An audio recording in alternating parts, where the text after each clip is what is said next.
Good morning, ladies and gentlemen. This is Pastor Bruce. Welcome to AM Voice and One Man's Opinion. Today, I want to talk to you about Senator McCain's speech when he accepted the Liberty Medal. Now, there's some stupidity being shown here, and I'll explain that to you as well. But I'm going to go into half of the speech or part of the speech and then make some comments, and then I'll finish it up.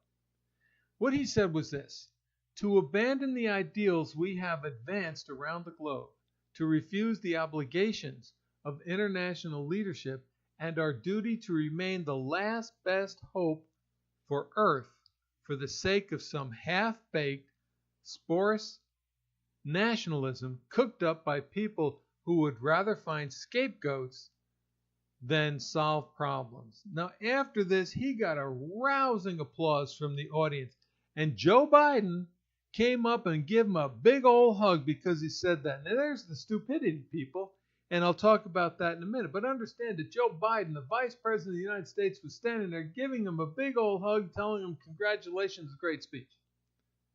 Then he went on to say, it is unpatriotic as an attachment to any other tired dogma of the past that Americans can assign to the ash heap of history.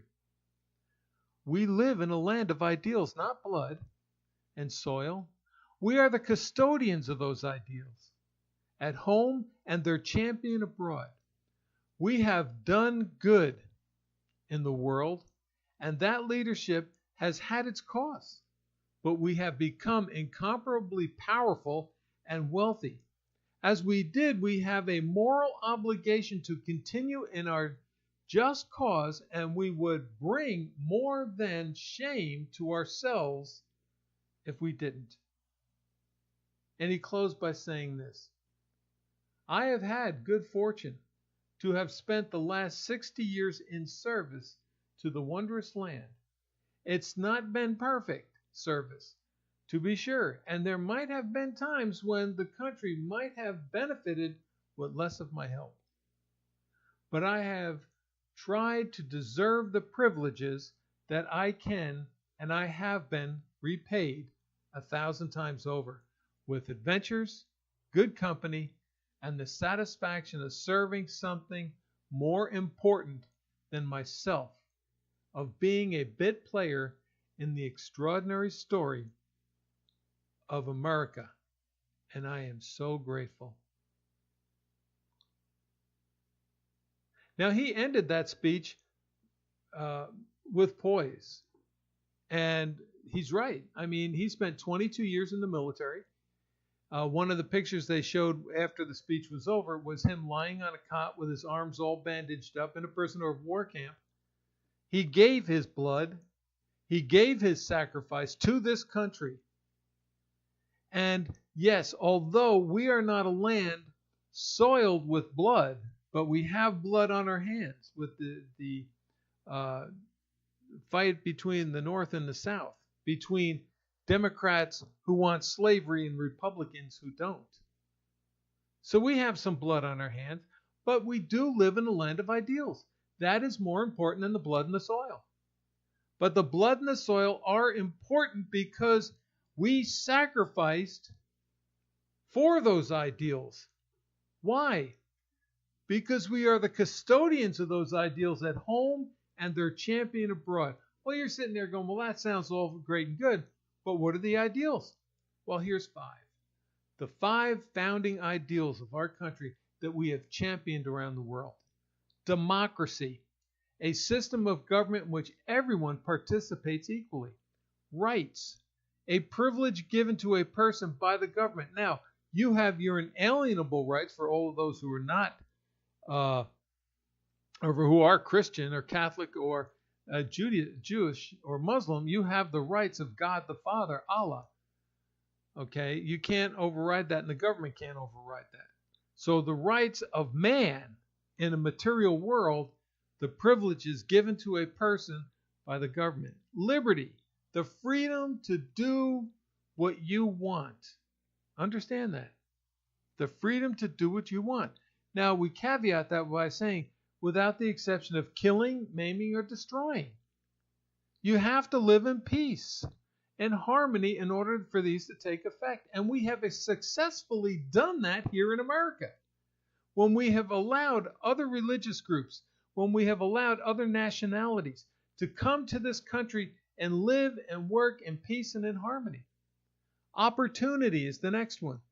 The choice or chance to do what you want to improve your life, not your neighbors, not the guy down the street, not the guy in the next state over, but your life. You've got that opportunity. Equality, the ideal that everyone is treated equally and or fairly. These are the 5 founding ideals, of our nation. And who's destroying that? Who is destroying it?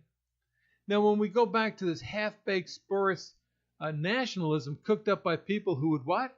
Rather find scapegoats than solve problems. And now we got to go back to the Democratic Party. What does Nancy Pelosi and crybaby Chuck Schumer say? That we're going to be the obstructionist party. We're not going to go along with everything. So that means they're not trying to solve problems. And then they've got the other crybaby, Hillary, up there sitting there going, well, it wasn't my fault I lost the election. It was the deplorables who voted against me. It was James Comey. It was the women who don't think for themselves or have their own mind. It was the Russians. It was this. It was that. It was something else. But it wasn't my fault. Finding scapegoats to blame for what's not going on. Do you hear Donald Trump doing that?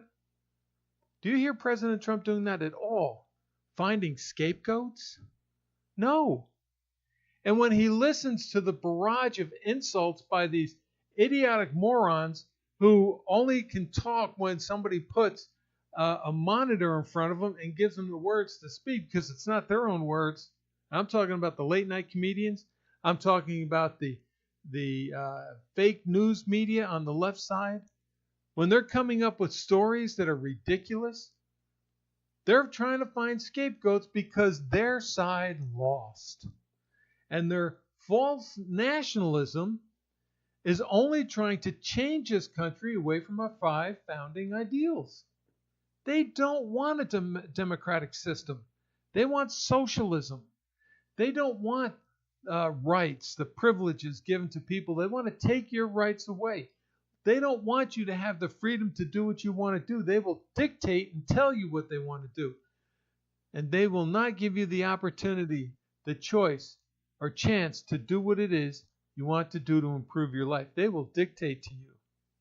And equality, the ideal that everyone is treated equally and or fairly, is so phony from the left and from the Democratic Party. It's unreal. We know that Albert Sharpton is a Democrat. We know that he is, as they said back in the 1950s, the Uncle Tom to his people for the white government of the Democrats. Think about that. He's out there promoting racism instead of promoting unity because the Democrats don't want unity. They want control. They don't want the 5 founding ideas. They want to create their own. They want to be the power and the force. So as much as I dislike Senator McCain, I don't believe he's blasting nationalism. I think he's standing up for nationalism with this. And he's talking about the scapegoats, the Democratic Party who want to blame everybody else for their misgivings and not themselves. Okay? Hillary Clinton is the biggest. She's blaming everybody. Has anybody bothered to ask, has any news outlet ever come out recently and said, let's take a look at the Clinton Foundation and how good they're doing? One person tried to talk to their daughter to see what they're going to do with the money that Weinstein gave to them. And they couldn't get through. Well, we can't return it. There's no one there. What do you mean there's no one there? There's somebody there. The Weinstein Corporation is still going. They still have a board of directors. Give it back to the board. Because if you're sitting there saying, well, it's Weinstein's money, the board of directors of the Weinstein Corporation paid him. And that money belongs back to the corporation. So, there's no one to return it to is a joke. It's a laugh. This is their way of saying, we're going to keep our money. We don't care. Now, I like the last part, but I have tried to deserve the privileges that I can. And I have been repaid 1,000 times over with adventures, good company, and with the satisfaction of serving something more important than myself, of being a bit player in the extraordinary story of America. And I am so grateful. Now, when I read that and I heard that, I had to ask myself this. Can football players say the same thing? Do they deserve to make $2.2 million when they disgrace the flag and the national anthem? When they turn away from the five founding fundamental ideals of our nation? When they promote hatred in this country? When they promote discrimination in this country? When they promote, what do they call the rich? The privileged? And they do. They promote privilege. Their $2.2 million buys them fancy homes and fancy cars, and they drink expensive meals and wear fancy and expensive clothes. And then those same football players go out and rape and sexually harass and assault women. They do drugs. They get arrested for drunk driving, and they get arrested for domestic assault. Tell me they're not privileged people. And if you look at the pictures, ladies and gentlemen, you'll see that the majority of them are black. They're not privileged, and they're attacking white privilege. That's an insult to everything that we stand for. Now, I don't know about you, but if you get a chance to watch, maybe you'll agree with me or not. I think that closing paragraph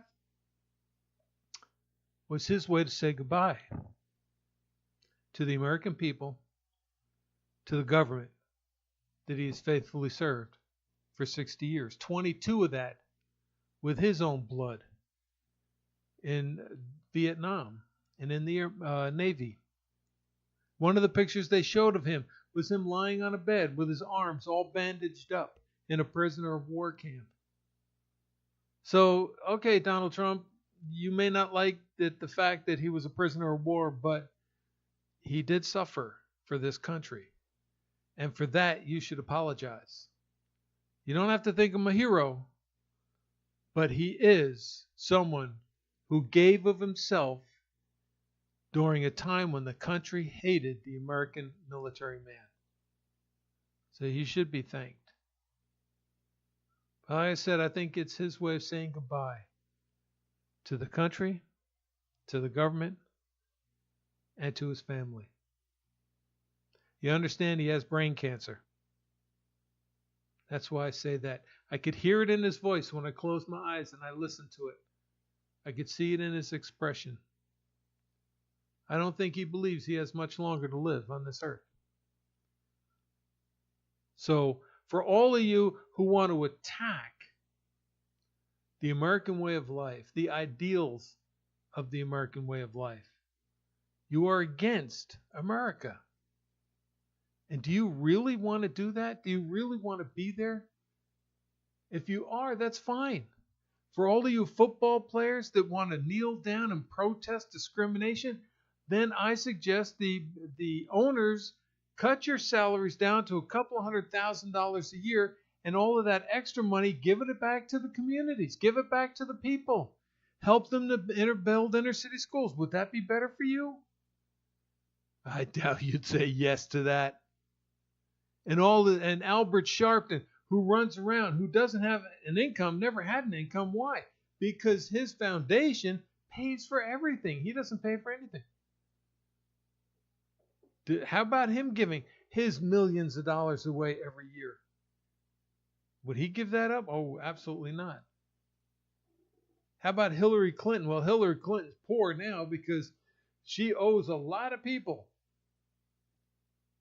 because of the promises that she made when she became president, and she didn't become president. She had to pay back a lot of that money. The Clinton Foundation is hurting people. It's not powerful anymore. It's not what it's meant up to be. And I said it in another one. I'll say it again. Somebody call the Clinton Foundation and have them tell you how much money they gave to the victims of Harvey, how much money they gave to the next storm, and how much they gave to Puerto Rico. in order to help the people. I guarantee you, since it's a charitable foundation, they didn't give anything. They're pocketing that money for themselves so that they can live high on the hog. Hillary Clinton complained when her and her husband left the White House. They had no money, yet they moved into a multi-million-dollar home in Westchester County, New York. How did they do that if they had no money? I know how they did it, but do you? So even though I don't like Senator McCain, even though I don't like some of the decisions that he made, he supports himself by saying we might have been benefited with less of his help. Well, I agree with that. And some of the things he did were wrong. But as a retired military member of a prestigious group of people, I have to say I salute you for your dedication, for your 22 years of service, and for the remaining time you spent serving the people of this great nation, promoting the 5 fundamental ideals of our nation. With that, I say God bless, take care, and all of us say a prayer for John McCain.